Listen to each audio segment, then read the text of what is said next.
Hey, it's Deborah Poneman, founder of Yes to Success, where we share knowledge and tools for you to live your ultimate life, and also Ageless, anti-aging for your brain, your body, and your future. And I have to say that the two questions I get asked most often as a transformational teacher are, one, how do I get in touch with my intuition? And two, how can I remain happy and peaceful even when surrounded by negative people? Well, since I address number one a lot, and I'll do it again soon, I'm going to address question number two today: how to remain centered and positive when surrounded by negativity. And let me tell you, it's definitely an acquired skill. So let's start by painting a scenario.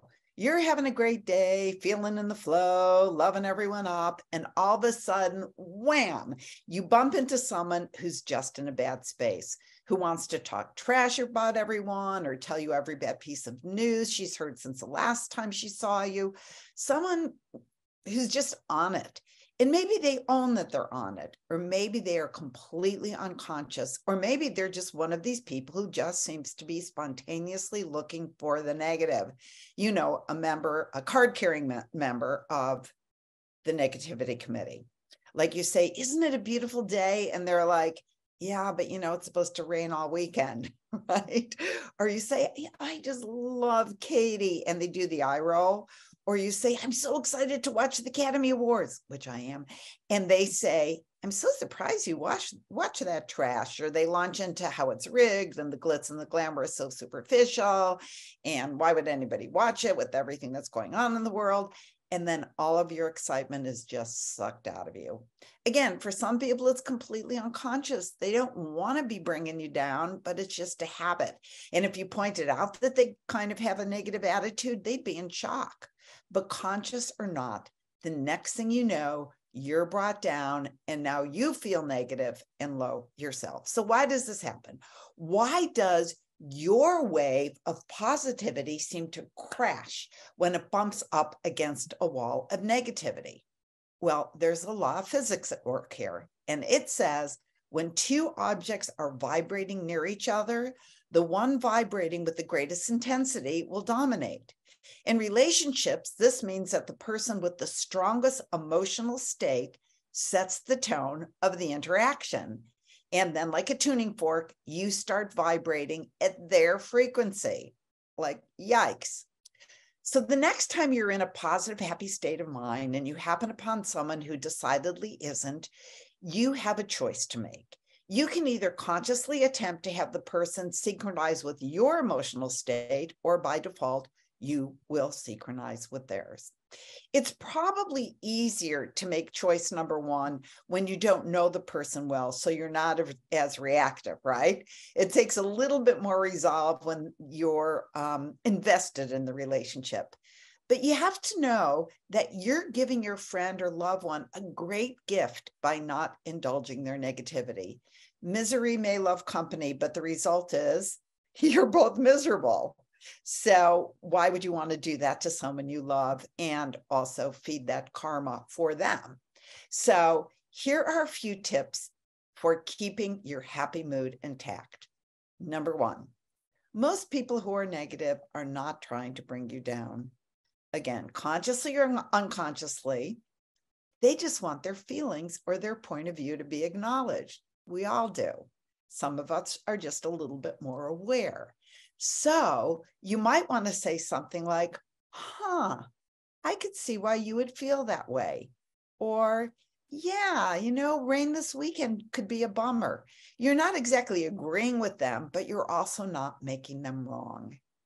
And then you can gently and without judgment or blame offer something positive about the situation. You could say, but rain sucks, but I guess we can be happy that they're filling up the aquifers. Or you could say, yeah, rain on the weekend is a bummer, but we need a lot more water around here, which is what everybody says in Ojai.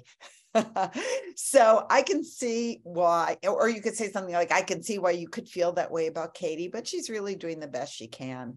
Or hey, the Oscars might be rigged, but I love seeing the fashion hits and misses. Just be lighthearted with no attachment to being right. And they might see the situation from a new perspective or not. But changing their attitude is not your goal. Keeping your mood intact is. Number 2, you can also keep your emotional balance by tuning into your body. Instead of reacting like just knee-jerk reaction, try to notice any sensations that arise in your physiology. Do you feel like a tightening in your chest when somebody is negative, or pressure in your throat, or the proverbial knot in your stomach? Just the act of putting your attention on those sensations, even while the other person is talking, just breathe into that throat chakra, breathe into that heart center, okay? And it will prevent you from having the knee-jerk reaction. And your attention on the area will facilitate the dissolution of the uncomfortable sensation, and maybe even the original cause of it, which is not, by the way, what's happening in current time, but how that interaction is re-stimulating something from the past. Okay, but we can dive into that on another Saturday.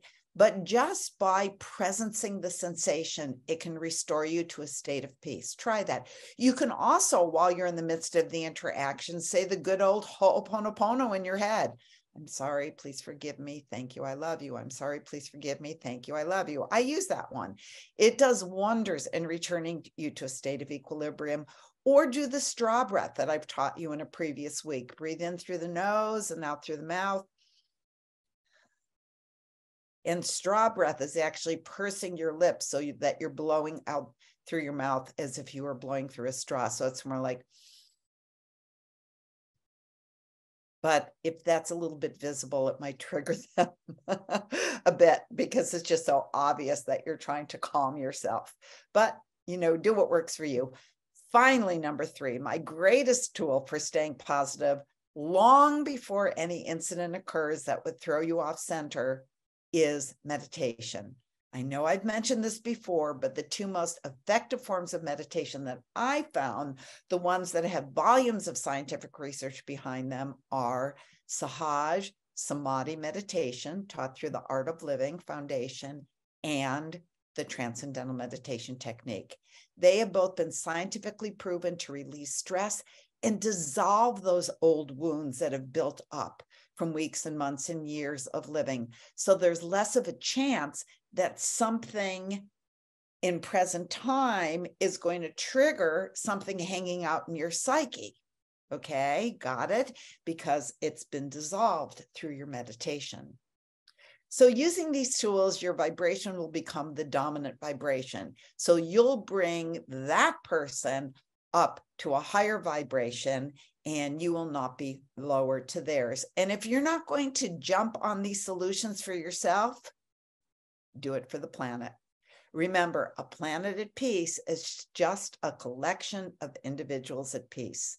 So let's do all we can to be a peaceful contribution to the future of creation, because you are more powerful than you know. Have a great week. See you next Saturday. Bye for now.